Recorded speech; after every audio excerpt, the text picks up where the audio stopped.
With a master's in food business degree from the prestigious Culinary Institute of America, Jason Wallace, a former executive chef restaurateur, is an innovative restaurant operations scientist. Wallace's client list reflects all genres of food service, including startups, quick service, full and limited service restaurants. Wallace's educational seminars for leadership development have been attended by prominent restaurant companies. As a food service educator, Wallace has served as a professor and guest lecturer at the New York Restaurant School, the Art Institute, Hudson and Westchester County Colleges. Wallace has been an active member of the New York State Restaurant Association, which was established in 1935, holding various leadership positions, including treasurer, vice chairman of the board of directors, and in 2010, Wallace became the first African-American chairman of the board for the New York State Restaurant Association. Yes. Every time I hear that, I'm so impressed with myself. Every time, man. It's just a litany of things that I've been able to accomplish. Thank the Lord, and thank my family, my mom, my dad, and everyone who supported me throughout the years. So, as you heard, my name is Jason Wallace, and I am the restaurant scientist. I am here with a special edition of the show. Today's show is being sponsored by Eat Okra. Eat Okra is an app, and it's more than just an app. Eat Okra is a community of restaurateurs, Black restaurateurs across the country. And we're talking about nationwide. We have roughly 45,000 Black-owned restaurants on the app. Eat Okra has about 20,000 represented. And, my partner, Anthony, and Janique Edwards, the founders of Eat Okra, have done a tremendous job, one, creating the platform. And the platform is designed to connect the entire ecosystem of the restaurant and food service hospitality industry. So we're not just talking about restaurants. We're talking about caterers. We're talking about food trucks. We're talking about independent restaurateurs, as well as franchises, chain operators, you name it, caterers. I said that already.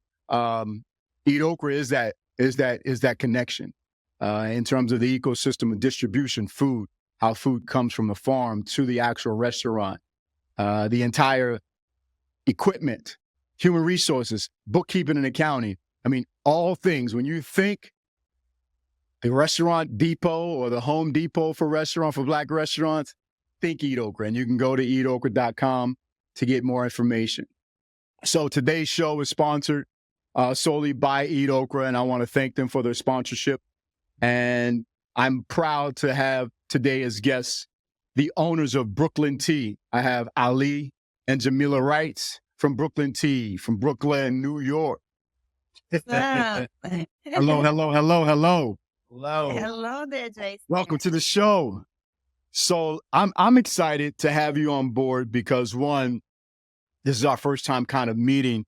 I did, as we talked before the show, I did have an opportunity to visit your location in Atlanta when Eat Okra had a conference down there with Uber Eats, and I was visiting in town in Atlanta. I haven't been to your location in Brooklyn, but I want to tell you that we're excited to have you. We're proud of you and what you've accomplished. Your product is quality, your service is quality, and your facility looks very, very, very well done. So thank you and welcome to the show. Thank you. I love that. Yep. No, absolutely. So let's start by talking about, so the purpose of my show is to take an in-depth look at hidden figures like yourself, right? People who may not know of Brooklyn Tea, may not know who the owners of Brooklyn Tea are. And more importantly, give us a little understanding of your background and how did you come up with the concept? What was it like to develop the concept and the menu and the decor? And how did you find that first location? Let's take a deep dive into that. Okay. Mouthful there, Jason. We'll do our best. Yes. Let's start with the first location. When did you start the first one? All right. So we started our first location December 2018. Before that, we were doing events and festivals, selling online, and we actually signed our lease for the first location while doing a festival in Brooklyn on Atlantic. Okay. So Brooklyn Tea. When you say you were doing events, so you were a caterer. We were doing like, What was the food menu like? Festivals. festivals, events, like food events, pubs, those kind of things. But what was on the menu? What was the fare? Like, what was the beverages? And New York City Coffee and Tea Festival. Okay. Did the International African Arts Festival. Yeah. Got you. So we were selling both iced teas and loose leaf tea. Okay. Mm-hmm. So where did the concept come from, and where were you sourcing your tea leaves? Is that correct? Or tea pods or product? So walk us through that process. Yeah, I will. He's peeing to me, but I'm going to pong it back to him. Because the idea of Brooklyn Tea, starting from his childhood experience with tea. So shed some light on that. Here goes the pong. I see. So my family's Caribbean, and my Caribbean culture, we're big into tea. Tea in the morning, tea at night, tea if you have a sprained ankle, tea is always the answer. And in my family, my job was bring my mom tea to her bedside from when I was 3 years old until I left. So like tea was a really big part of my culture. So when I meet this beautiful young lady, a lot of our dating was around tea. So we go like tea hopping instead of bar hopping. I make her pots of tea, little cinnamon sticks on the bottom. Super cute, super romantic. Yeah, it worked. Oh, he was killing them like that. Yeah. That's a page right out of the player's manual right there. T. That's a new chapter. I think we got to add that chapter to the player's manual. Absolutely. Yeah. So we really got into this idea of how tea allowed us to commune in this like very natural, organic way. There's these conversations that can happen around health and lifestyle and just tons of nuances that happen around tea and because of tea. And so there was like, okay, we can bring this to the masses, right? This feeling and this experience that we're having in the form of a business. And so at the time we didn't have a name per se, but we knew we were working on a tea company. Okay. So you have this I'm from a restaurant. I'm gonna put an off-premise catering, right? Tea company idea. Cause right at this point, right? Cause I always tell people, there's an idea and then there's a concept, but until you actually sign that lease sometime and take that step to go into a brick and mortar, then you have something, right? So when you found that location and you decided to sign the lease, how many square feet did you know you need? Was it a second generation restaurant or location, or did you have to build it out from scratch? Okay. So we did a lot of research, like probably a ridiculous amount of research. We looked all around Brooklyn. We knew we wanted to be in Brooklyn, and there was a few things we wanted. So in the business plan, right, in the idea phase, we know we wanted to be near a school. We know we wanted to be a place with good walking distance. So we were thinking about like the audience, right? And cafes need good walking distance. We were close to a subway. Like all those things kind of came into play. We actually, and we don't talk about this a lot. The place before this was a fully finished cafe. They were going to give us the equipment. It was like some rich actor was like moonlighting with a cafe and didn't want it anymore. Park Slope. But like the neighborhood was so sleepy. They were like, if we're going to launch our product, we need that real Brooklyn energy. It just didn't happen. Actually went to a place that used to be a juice bar. Mm-hmm. And then we took that concept and then we turned it to Brooklyn Tea. Yeah. Because they had all the plumbing already. The square footage was cool. So in the neighborhood, seemed very bustling at the time. It had all the pieces, and it was close to the AC line. So it had all the pieces we were looking for in one place. And we're like, all right, this is the one. Got you. So you signed the lease. Signed the lease. Did you hire an attorney or you looked at the lease yourself? You did it yourself. Oh, we did have a pro bono. We had a pro bono attorney help us with the lease. Okay. Which was so helpful. Yeah. Yeah. He looked at it. He was like, hey, there's a clause in there that aren't like legally binding clauses. We're going to edit all this out, send him something clean. His words, clean. Yeah. So it's just having someone there to just cipher through all the legalese and see like the pitfalls that we should be going to fall through. For free.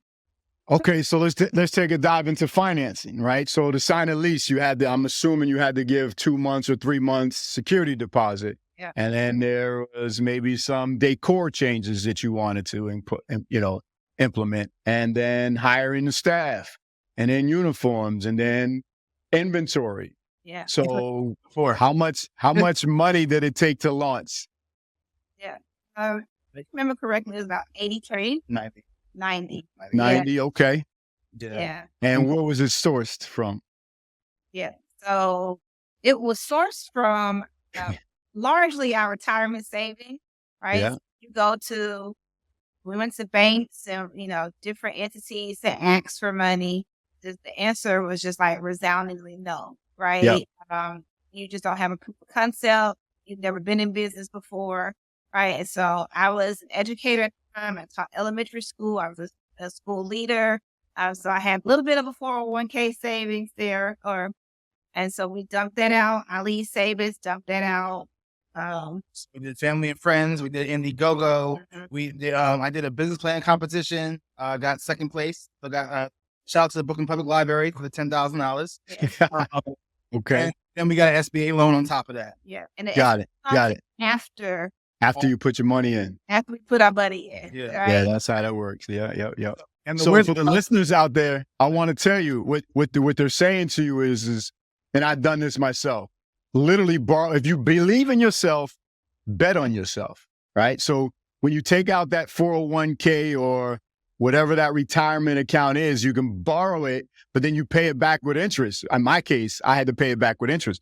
So we talk about the cost of capital and the ability to understand that debt is cheaper than equity, because as an equity investor, someone's going to probably want north of 10% return because there's no collateralizing that loan, all right, or that investment. So high risk, high reward. That's the American way. Yeah. But when you bet on yourself and you believe in yourself, then what you're really doing is you're borrowing from yourself. And I've done it twice. And I paid myself back with the interest rate at like 8 or 9%, which is 2 points. Most banks are going to, even if they give you SBA loans, they're going to come in at prime plus 2. So that's very inspirational. It's very smart that you did it that way. And, I just wanted to share that information with the investors. I mean, with our listeners. So go ahead. What was next? I want to add one more thing. Yep. If I recall correctly, in order to get that SBA loan, I had to show that I signed the lease. Yes. Like you were saying earlier, they wanted to see that we were serious before they gave us that money. Yep. Absolutely. SBA loans are out there. They can help. Sometimes they want collateral as well. But if you're like she said, Jamila said, you have proof of concept, right? This is just an idea. And as entrepreneurs, we struggle and we dance between a dream and our vision, right? I see something, but I'm dreaming of what it could be, right? So when I see a bad neighborhood and, quote unquote, the hood, I don't see abandoned buildings and rundown homes. I see it. Wow, this block has opportunity. That's the vision. And then the dream is, okay, now I can bring a Brooklyn tea to this community and then help build that community and uprise, the community as well as myself. But the SBA is going to want to see that you have some skin in the game. Yeah. Mostly anywhere between 15 and 30% of your own equity capital, whether it's friends and family or not. And then they're going to want to see an executed lease. They're going to know that you actually signed the lease and you gave a security deposit on that lease. Yeah. Another insider tip is, when you talk about collateral was a part of all of these dealings, right? We have, That's right. That's all right. Go ahead. Yep. We're still in the store. Oh. Got to do business. I like that.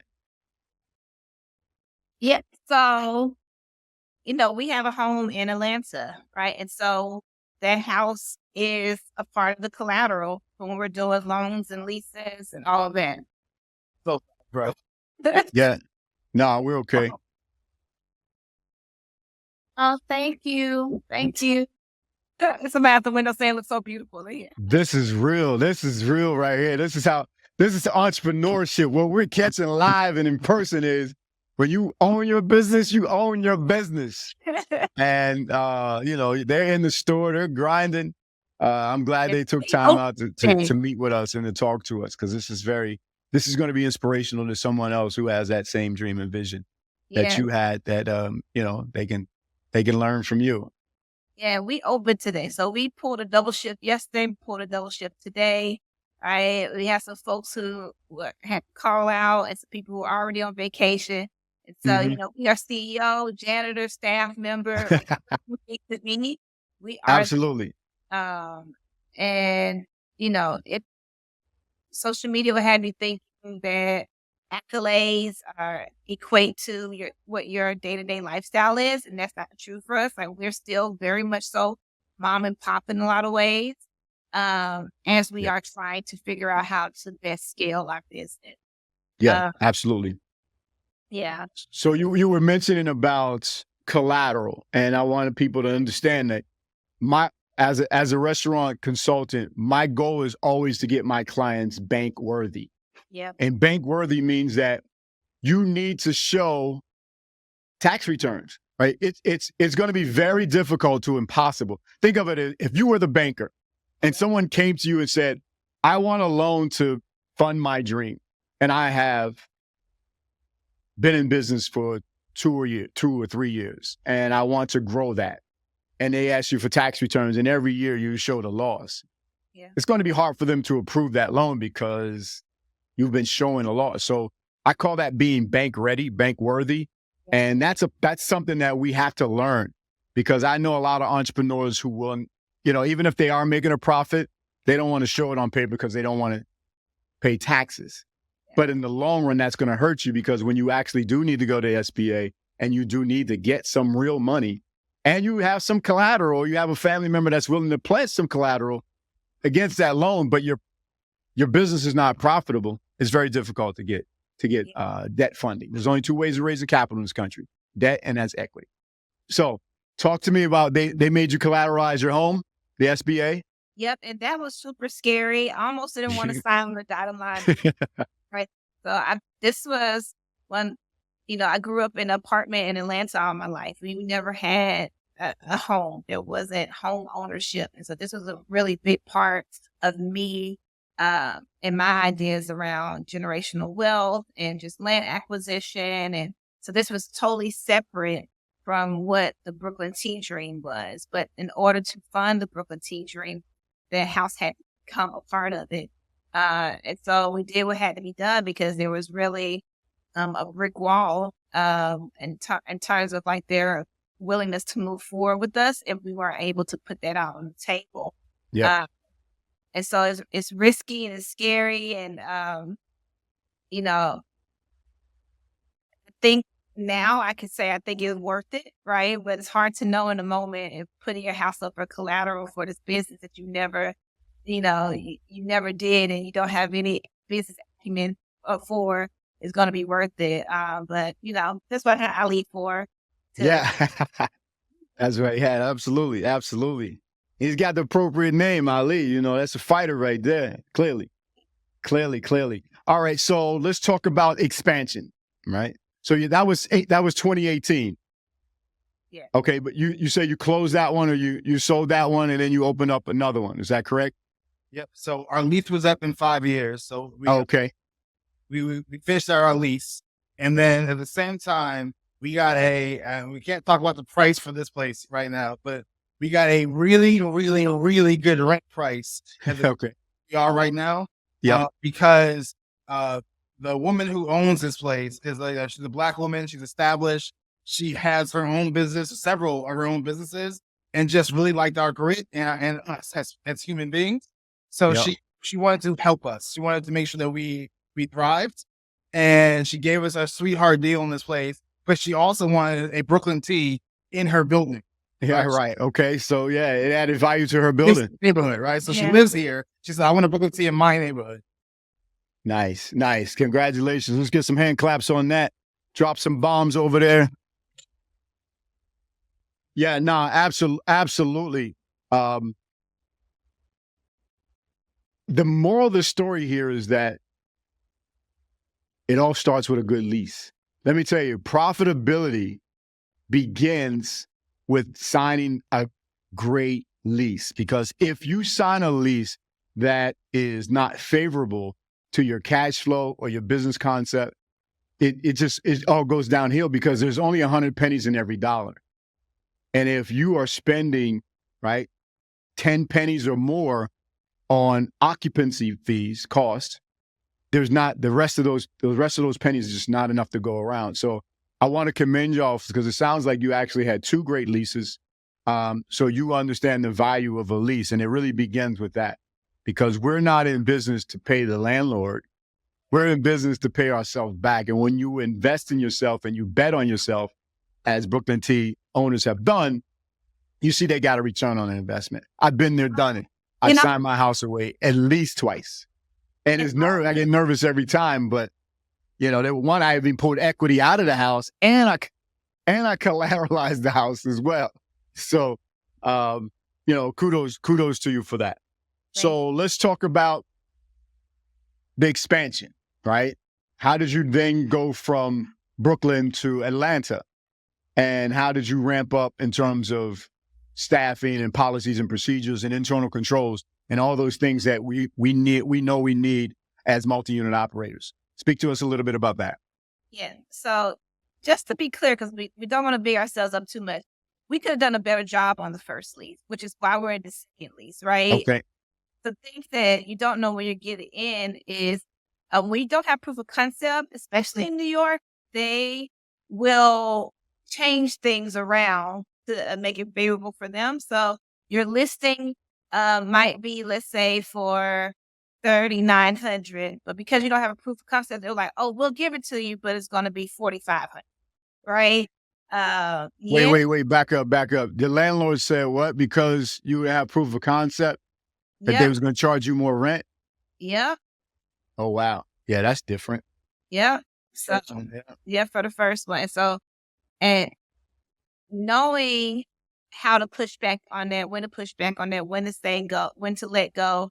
And so, because of some of those reasons, when that 5-year lease came up, we had to make a tough call on whether to hold on to that location that we had put so much sweat, blood, and tears on, or to look at the facts of the situation and move on to something that was more helpful. I'd like to add one more additive. So when we got the lease, there was a bunch of abandoned buildings with scaffolding, right? But it looked like things were getting worked on. 4 years later, nothing changed. Oh. So we were also like the anchor business of the neighborhood, and being a new business is really hard being the anchor business for that first location. Absolutely. So that was also a bit of a strain on us, because we saw the walking traffic, we saw the hustle and bustle, but then when you figure out like who's actually coming inside the store, people were coming inside the store just for us, not because they were just in the neighborhood. Right. Which is different from this new location we are in Brooklyn, where people were just in the neighborhood and like, oh, happened upon your store, which is the point. Right? Nice. Absolutely. And that's worth more rent anyway, in and of itself. And you're actually in a better deal with less rent. Exactly. So go ahead. No, go ahead. So we talk about the Atlanta location. So if you were to ask us in our first year, when would we go to Atlanta? We definitely wouldn't have said 3 years in. 3 years in, right? And so we knew we wanted to go. I'm from Atlanta originally, so we saw it down the road. But what really happened is my classmate from Spelman, Carrie Ann T. Thomas, as she goes by, he was very instrumental in just ride or die when we first opened our shop. So I'm talking about in the kitchen, washing dishes, bussing, bringing out dishes to customers, sweeping, just doing the work more than what a friend is asked to do, right? Just to be our small Black business, like get up and running. At the time, there was no staff, it was just myself and Ali, right? And down the road, she, came to us and said like, hey, I'm thinking of Brooklyn Tea. I'm thinking about Atlanta. And I know you all said you saw yourself here. I see it here too. Let me get that up and running. And, for me, it was kind of like, oh, if there was going to be someone to help us go to the next level, Carrie Ann is just one of those like awesome packages, right? Mm-hmm. Fierce, tenacity, smart, beautiful, just has a Right. lot of things going and just checks the boxes. And she's already the CEO of a charter school network. So she has like that executive management experience. Leadership, right. Nice. Yeah. Nice. So in terms of you developing your policies and procedures operationally, did you do that here in New York? You did it. Is New York the prototype, or did you learn from what you did in New York and say, okay, when we have an opportunity to start fresh in Atlanta, let's set the prototype up like this going forward with human resources, recruiting, selecting, hiring, training, onboarding staff, retraining and or termination, bookkeeping and accounting. So speak to us a little bit about policies and procedures and internal controls. Yeah. So we were creating as much ahead of time as possible, but we were also kind of flying the plane while building it, right? And so knowing that Atlanta was coming down the pipeline, we were in this informal agreement with Carrie Ann at the time, but moving towards a formal agreement. We had to get our shit together, right? And so we started to come up with now for the first time an operations manual. Why in the first 3 years we didn't have one?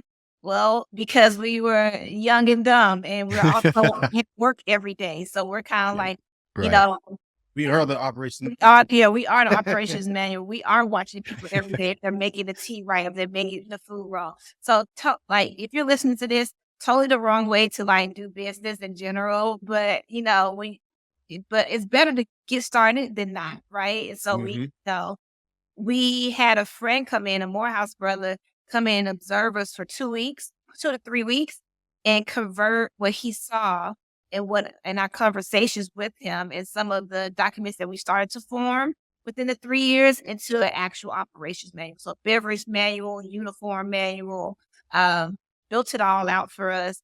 Lovely. We still use it. It's still what we roll out to people in a quick little email when they're getting welcome to the company, right? And so we were able to take that and pass it on to the Atlanta store. It then forced us to see what is our orientation like, right? What is the Brooklyn tea, absolutely corporate brand identity? Yeah. What does that look like? What does that first slide look like? What are the activities? What's the role playing? And so the teacher background, that really, that had my spidey senses tickled. It's all there. It was like professional development. Yep. And putting it in hard copy, right? So we had to learn how to be better business people, trying to make Atlanta happen. And, there was the beverage manual, there's the uniform manual, there's the food manual, there's, we need to do non-disclosures, right? For all the food that is in recipes that are proprietary to Brooklyn tea. Yeah. So, nah. And we had to think about what's the aesthetic, what are the guidelines, right? We knew what we wanted as the owners and as a couple, but now we need to have that in writing. Like, you have to have this color green, right? Yeah, absolutely. You have to have a community bookshelf. You have to have a mural, and then that mural has to be created by a local artist. You have to have wooden shelves, and the shelves have to be this paint color, right? You have to have the bar that's shiplap and a white bar top. So now we're defining what's the criteria for someone to come in and say that this store is clearly a Brooklyn tea store. Right. Absolutely. And what she's talking about is being on brand, right? So branding is different than marketing, right? And marketing, people think marketing is really advertising. Advertising is a spectrum, is a piece within the marketing spectrum, but brand identity from same colors, logos, as she said, there's certain nuances. A store could be different, but there's certain things that they know when they walk in there, it identifies as a Brooklyn tea brand, on brand. Let me ask you this. At this point, with 2 locations, have you been able to consolidate and get some brands, some scales of economy? Like, are you purchasing uniforms for both locations? Beverage specifications? Are you doing tea for both locations? or have you not gotten to that point yet? Because there will be a point where, you have a corporate level, right? You have one now, but you might not see it as much, right? There is a CEO, there's a chief operating officer, and there's a chief financial officer. And then that's at the corporate level. Then you have unit stores where you have either AM and PM manager or general manager, whatever those titles are. But you do have a corporate C-level organization now. Have you been able to identify it and break it apart and get those scales of economies on purchasing? Or maybe that location number 3 will allow you to do that? So we're getting there. Or do you need a restaurant scientist like me to come in and help you do that? No, the actual more complicated part is Brooklyn Tea is not just a cafe. So we are a tea room, a tea shop, an online retailer, and a wholesaler of tea. All right, so break that down for me. Okay. So we are a tea room. So we serve tea, pastries, sandwiches, those type of things. So we serve tea to go or to dine in. Yep. We also sell loose leaf tea in pouches, tins, and tea bag boxes. We also sell, right? And accessories. Like teapots, kettles, all those things. We sell online, so you can go to brooklyntea.com, buy all these things if you want to, right? And but we also wholesale tea to cafes, to boutique restaurants, and now we're starting to sell to Target. So we are doing all these things. Wow. We do have some economies of scale on like our loose leaf tea because it goes to different places. But as far as like the cafe side, we're still 2 small shops. So really the tea is spreading out. But like as far as uniforms, we're still buying those kind of one at a time. Food, because we have one shop in Brooklyn and one shop in Atlanta, we don't have a purveyor that goes to both. So for except for the like alternative milks, they happen to have a warehouse in New York and a warehouse in Atlanta. We got lucky. But for everything else, it's like having 2 separate stores. Got you. Separate entities. Got you. Well, let me get some hand claps. One, I want to commend you on, because what Ali just described to us, people, is he identified multiple revenue streams, right? Each one of those revenue streams, there's going to be different margins, right? So there's going to be right? Food cost divided into food sales gives me food cost percentage. Beverage cost divided into beverage sales give me beverage cost percentage, right? Labor cost goes into total sales. So each one of those lanes has a revenue and expenses associated with it. So he may have a different margin on his loose leaf tea than he does on the tea that he actually sells to you and I when we walk in and we just order a cup of tea, right? Yeah. So 1, congratulations on that. 2,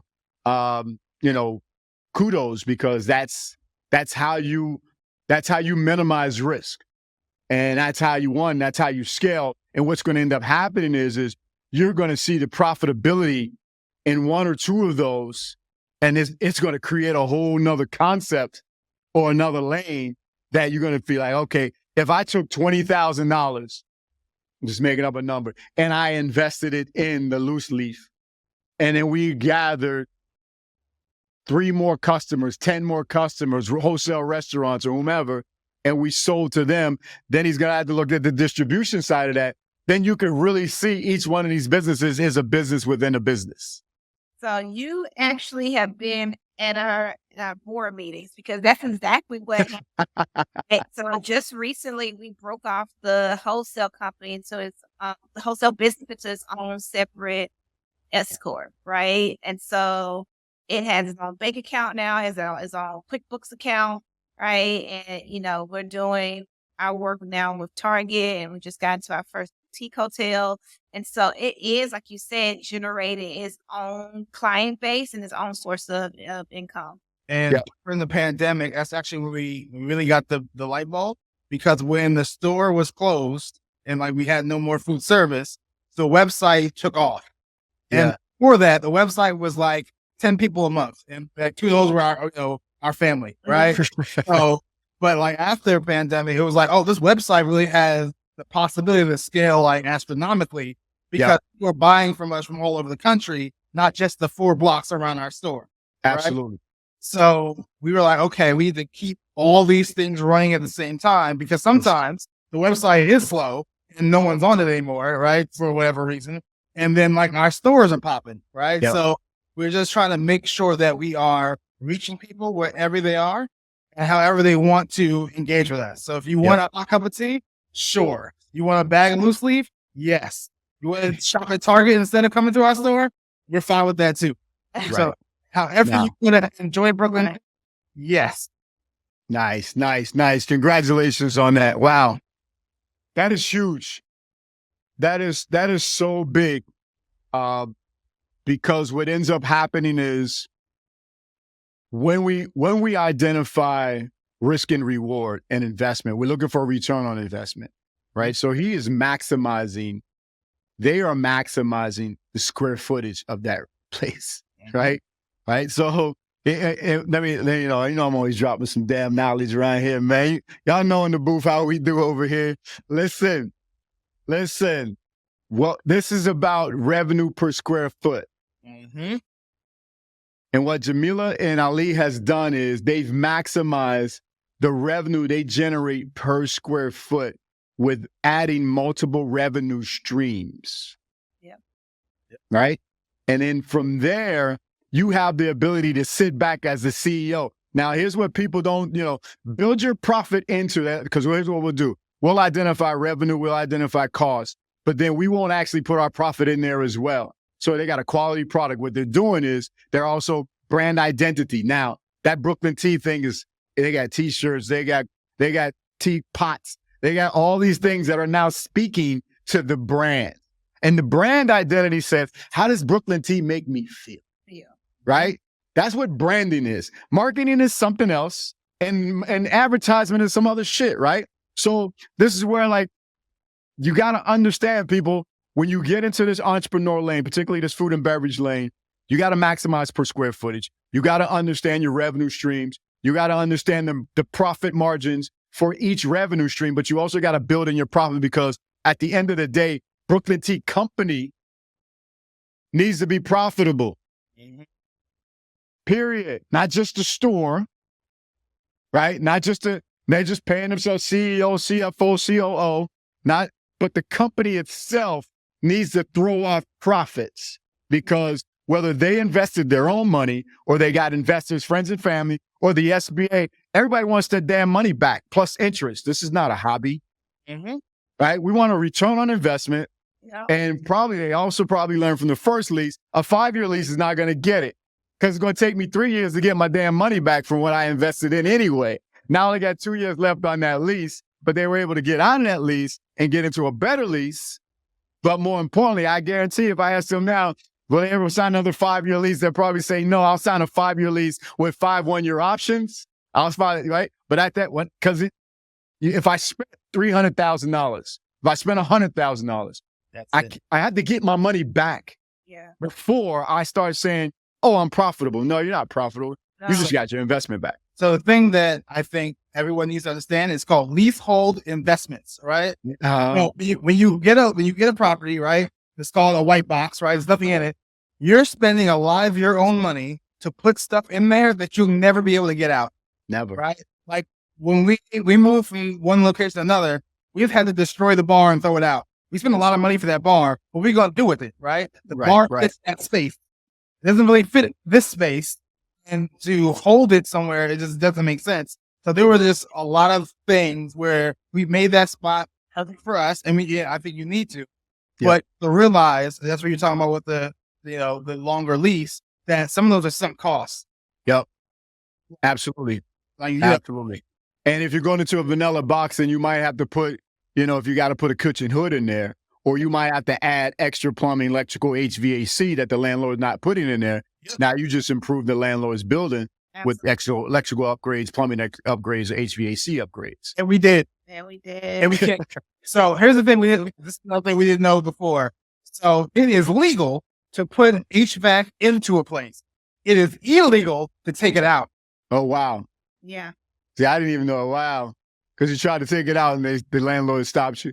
No. So we knew before. So that little gray area. We didn't know we put it in. We found out before we were about to take it out. Right. Also, that HVAC wouldn't work in this new space. Right. Yeah. So Yeah. that's just a sunk cost. And like, okay, landlord, it's yours now. Cause Yeah. we can't, I mean, we could be petty and just hold on to it, whatever. But we have to store it somewhere. We have to pay for that storage Right. of a thing we can't use anywhere else right Right. now. Absolutely. Absolutely. Wow. Man, you guys are dropping so many nuggets, so many knowledge bombs on us, and we appreciate it. So we have about 10 minutes left, 9 minutes left. Talk to me. How does someone get in touch with you? Yeah. Tell people how to find Brooklyn Tea. Yeah. I can't stress enough how I say we are mom and pop. So you can find us on Instagram at Brooklyn Tea. If you DM, there's no, DM team. It's just myself and then I leave there. So you can message there. Email us at sales@Brooklyn Tea for any like really direct, specific questions. Our website, brooklyntea.com. You can shop, you can hear about our story. We have some cool tea blogs. We can really nerd out about tea facts and health benefits there. Anything I'm missing? Yeah, sounds good. Oh, and then of course, like the stores, like come to the store. Come to the stores. Yeah. Come to the store. What's the address of the store? Yeah. You So put that already? Did I miss it? of course. So the one in New York, 411 Lewis Ave in the lovely Bed-Stuy, Brooklyn. Okay. The one in Atlanta, 329 Nelson Street in the lovely Castleberry Hill. That's like downtown Atlanta.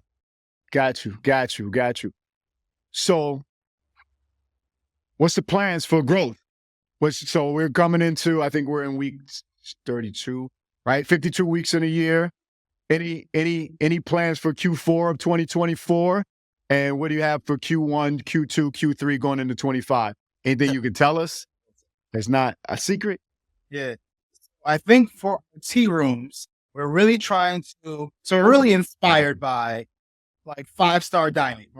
We don't want to become 5-star dining, but we're very inspired by the excellence, the attention to detail. And I think we really want to make our 2 locations as perfect as possible for the customer experience. So I think we're going to look really internally at all of our systems, all of our training, and really make these places as amazing as humanly possible in our 2 locations. Yeah, right? we've been reading Reasonable Hospitality. And so if you don't know that book and you're in a restaurant game, we highly suggest it. The show The Bear pulls a lot of its insights and inspiration from it as well. So great read is definitely helping us to think about how to move forward. In terms of wholesale, we already got the green light to grow from 104 stores, which currently in Target, to 168 in November. So we Nice. are looking ahead at how to increase our inventory, how to increase the space for the inventory, to make things smart and efficient so we can increase that profitability. We're, trying to get more like specific help on other wholesale clients. So I said we got our first boutique hotel. By the end of the year, the goal is to have 4 boutique hotels. And we know that has to happen outside of just he and I. So it's really about building a real team now and outside of just our staff who's with us in the shops. Nice. Wow. Congratulations again. So 7 minutes left. Anything you didn't cover? Anything you want to say? Any more I got one thing. nuggets of wisdom and knowledge you want to share? So, one of our secrets, right, is that the tea shops are supposed to be Disneyland, right? So this is the place where you get the experience, you get to enjoy, you get the idea of Brooklyn tea and like the urban sophisticated, coolness of Brooklyn.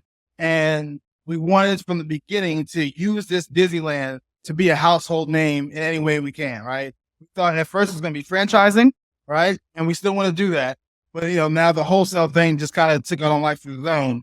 But the idea always was the customer experience and making this place, even if it wasn't, even if every decision wasn't about profit, sometimes it was like about excellence, about doing things the best we can.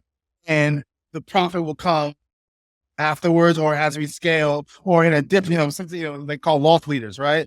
Maybe we don't make money off of this. We make more money off of that. But people are coming for the thing we don't make money on, and they'll buy that thing too. Yeah. Absolutely. Yeah. Talk about, I guess, maybe it's opposite, maybe it's parallel. We'll see after I Okay. finish it up.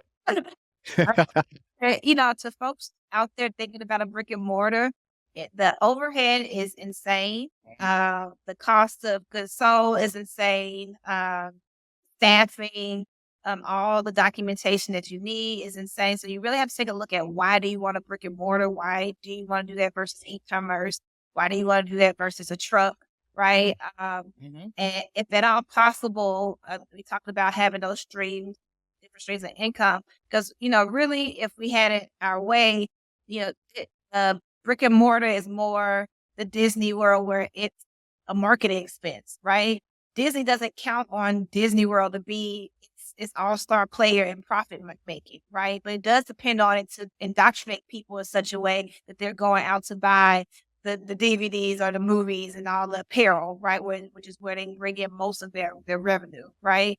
And so really think about, why do you want a brick and mortar? Do you need your brick and mortar to actually be a successful business? And if you're going to do that, can you run it and it be a marketing expense? And if you can't, then you might want to think about your numbers.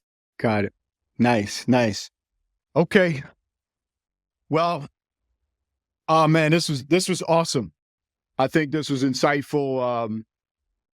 It was enlightening, and I want to thank Jamila and Ali Wright from Brooklyn Tea for coming on the show. Thank you for your time. Thank you for your inspiration. You've inspired me. I'm sure you've inspired others. And continued success. And if if there's anything that I could ever do for you, don't hesitate to call. And yeah. So like we need a live podcast at the Atlanta location.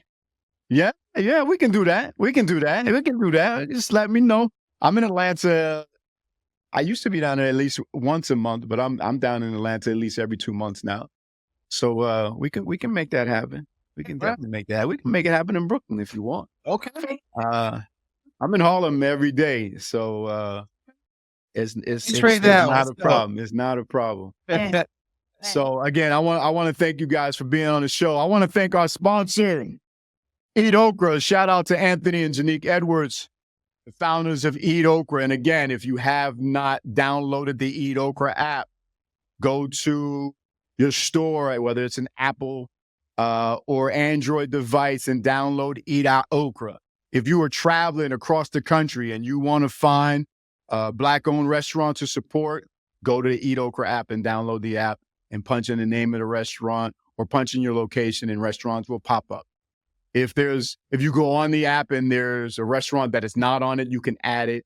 For those restaurateurs that are out there, please go to the app and claim your restaurant. You're probably already on the app, but we need you to actually claim your restaurant so that we can get more engagement with you. So without any further ado, again, thank you. Shout outs to Eat Okra for the sponsorship. And until we meet again, we say power to the people.